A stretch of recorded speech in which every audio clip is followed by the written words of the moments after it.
Carolyn Doobie here. What's the play for today? Well, today I'm playing in my art journal and I'm going to share with you a quick and easy way to put leaves all over a tree without using anything that looks like a leaf. I could have painted all the leaves, but I'm not that patient. I had to take a very quick shortcut to make that happen. You're also going to see at the end of the video what you can do if you have a logical left brain that shows up and gets in the way of the play, because that's what happened to me at the end of this video. Also, a great big thank you to everyone who helped me find a name for this journal.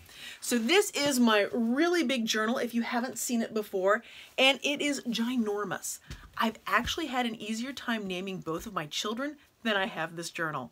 But I have finally made a decision for the name that feels right. I've gotten used to it with it, so this is its name. And the name is Mojo. Now, I chose Mojo for a couple of reasons. One, mother of all journals, because this thing is huge. And the other reason is because it's where I get my mojo back. If it feels like it's not quite there, if I get time to play in this thing, it always comes back to me. So again, a great big thank you to everybody who helped me pick names. It was a very crazy long process. Probably shouldn't have taken quite as long as it did, but we're here now. There was a photo on my phone that I'd taken during an ice storm of a tree with all the ice on it, and I decided to use that for inspiration. To draw this tree, I'm going to use a really big Sharpie, the biggest one that I have. As I'm drawing it, I'm using the photo to kind of guide me, but I am in no way putting the pressure on myself to actually make it look like the photo or make it hyper-realistic in any way. As I drew the branches on here, I realized it's really going to need some leaves to get the look that I'm kind of going for, except the idea of actually painting or drawing all those leaves, how shall we say, is not really fitting with my level of patience that I have today. So I'm going to have to find a different way to do the leaves than actually drawing the things. The photo that I took was very gray and wintry because it was an ice storm after all. But what I'm going to do here is not going to be like that. I'm going to bring in all sorts of warm colors of paint. The paint that I'm using is an acrylic gouache, and that's about to become very important because I've put the paint directly on the page here, but when I'm using it full strength out of the bottle, it's not covering quite as much space as I would like it to. And I really want to cover a lot of this page with yellow. So I've added a little bit more paint, but there's something I'm going to start doing that's going to help this paint really spread. And what's that big fancy thing I'm doing? I'm dipping my paintbrush in water. See, the thing about acrylic gouache is it's part acrylic paint and part watercolor. So while the paint is wet, if you add water to it, it's going to spread around like a watercolor. And it's wonderfully pigmented and vibrant, so even though I've added that water and spread it around, I've still got lots of bright color. Now, since this is part acrylic paint and part watercolor, while the paint is wet, if you add water to it, it will move around like a watercolor. But once it dries, it's dry like an acrylic paint. So once this stuff dries, it's not going to reactivate if I put water on it, which means it's awesome for layering mixed media style. When I'm working on pages this big, I need paint that can cover a lot of territory. I'm just going to continue the same process as I add some more colors until I get the entire background filled in.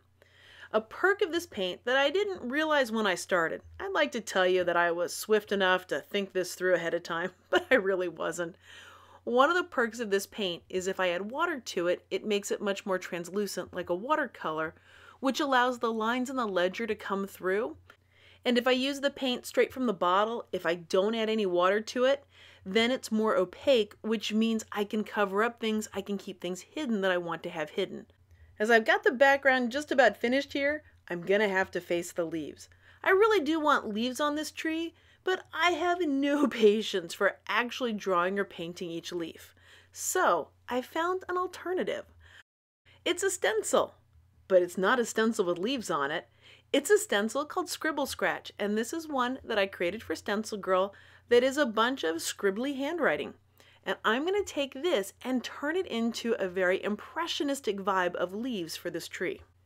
I can see where the branches are through the stencil, and I'm just taking a cosmetic sponge and I'm going along where the branches are to create the look of leaves. The paint that I'm using, it's more of that acrylic gouache, so the same paint I've been using on this whole thing.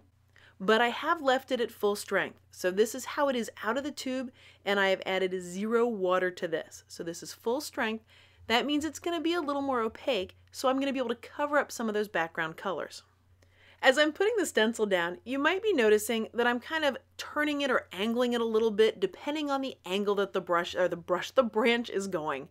And that's my little attempt here to make it look like the leaves are going all different directions on this, as opposed to just being the stencil in one spot. At this point, the tree's looking a little bare. I need to fill in a little bit in the middle, so that's just a matter of slap the stencil down and put some paint on top of it.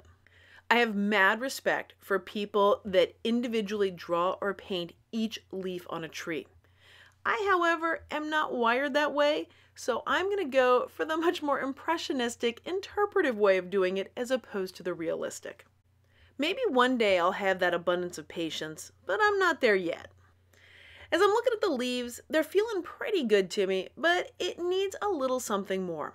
I need to bring in one of my fancy tools, one of my go-tos, the things that helps me do so many things in here, and that is the baby wipe. I am simply going to rub it along any of the edges to kind of soften them up, to make it look like things are blending a little bit more than what they were. At this point in the process, I was feeling great about the tree. Really happy with how it came together, and how easy it was. The colors, overall very, very happy. But I know that this art journal spread isn't finished yet.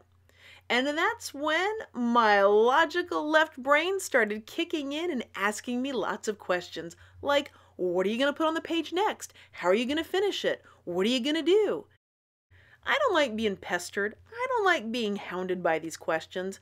So I decided I'm not going to answer them. I'm just going to keep playing with the paint. Because you see, all those questions, they were getting in the way of the fun, and that's the whole reason I had my art journal out, was for the fun. That logical left part of my brain, I pointed out very, well, how shall we say, not so politely, that just because I start an art journal page in one session does not mean that I have to finish it on that exact day. If I'm not sure what I want to add to it next, it'll wait. There's no expiration date on this stuff. I'll tell you a little secret that I've figured out that frankly irritates that logical left brain, is that if you leave it be, if you step away, when you come back to it with fresh eyes, a lot of times you see exactly what you want to do to it. Because you see, once you ditch the pressure, it's a lot easier to have the play. So if you ever happen to be creating and you have a logical left brain that's making a lot of noise and you're having a tough time making a decision about what to do next, try just stepping away for a little bit and then coming back to it and see if that helps take the pressure off and bring the play back. So that's what I'm going to do with this one, since I've got way too much pressure in my head at the moment. Well, thanks so much for joining me for today's play. If you've been enjoying this video, I'd so appreciate it if you gave it a thumbs up. And if you'd like to see more of my videos, hit that subscribe button. That way you'll know as soon as I have a new one out. Thanks for letting me be a part of your colorful journey.